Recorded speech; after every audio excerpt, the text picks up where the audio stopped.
The Sons of Honor explicitly worked for the return of the Desolations. They believed that only the Voidbringers would cause the Heralds to show themselves, and they believed that a desolation would restore both the Knights Radiant and the classical strength of the Vorin Church.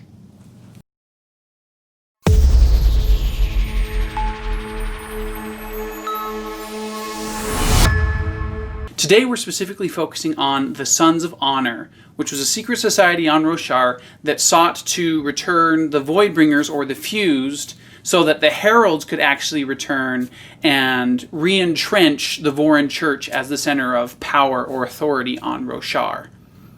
Or at least so we think. Because the main source that we have of information on the Sons of Honor in the Stormlight Archive series is from Mraize, a member of the Ghostbloods, who might not actually be the best source of information about the Sons of Honor, his rival. Just want to give spoiler alerts. This is going to include spoilers from the Stormlight Archive, obviously all of the books, Way of Kings, Words of Radiance, Oathbringer. What we do know about the Sons of Honor is we know that Amaram plays a huge part in their organization, or at least a part in their organization.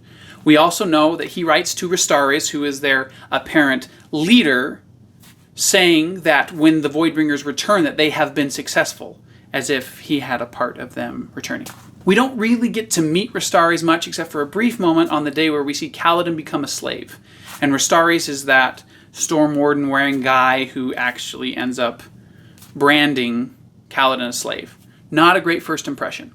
The only other Son of Honor that we can be really certain about is King Gavilar, who we know, or at least Mraize tells us, was the one who recruited Amaram into their organization. We also know that the Sons of Honor actually aren't that honorable, as their name would suggest.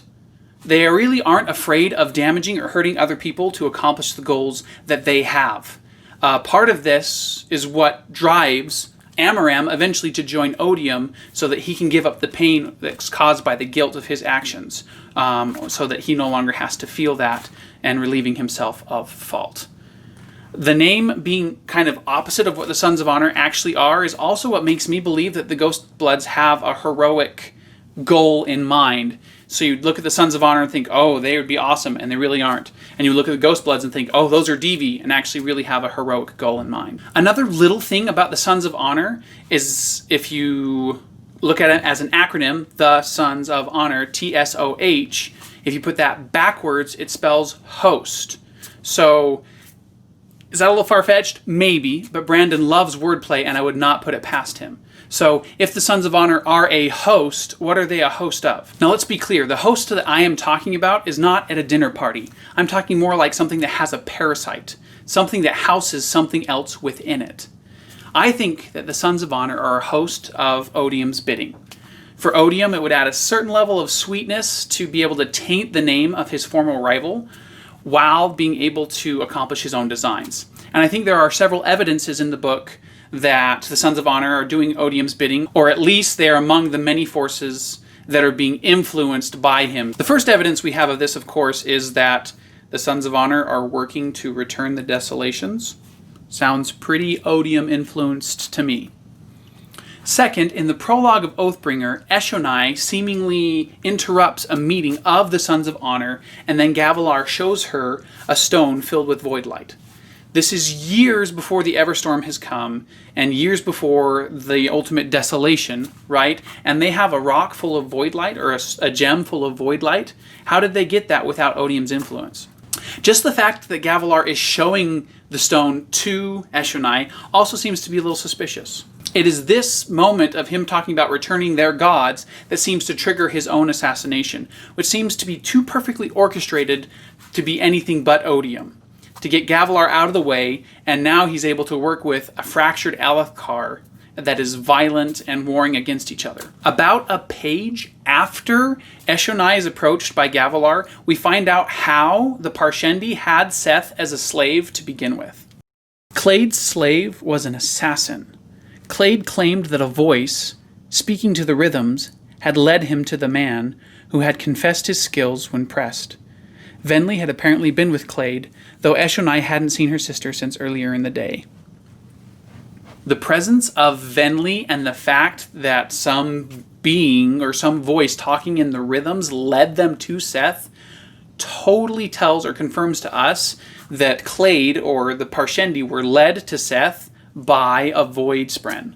Probably Ulim, who was the Void Spren that was working for several years with Venli to return the fused to their former power. So the Parshendi are somehow guided to this incredibly powerful assassin by a Void Spren, and then a little while later, Gavilar gives them a reason to assassinate him by showing them some of the Void Light and talking about the return of their gods.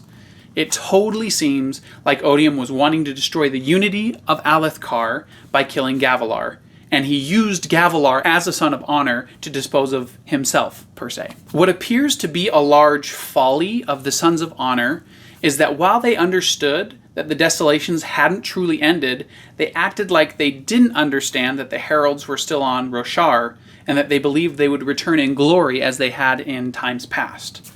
So was Rostaris just manipulating people, knowing the truth, or did he not know himself?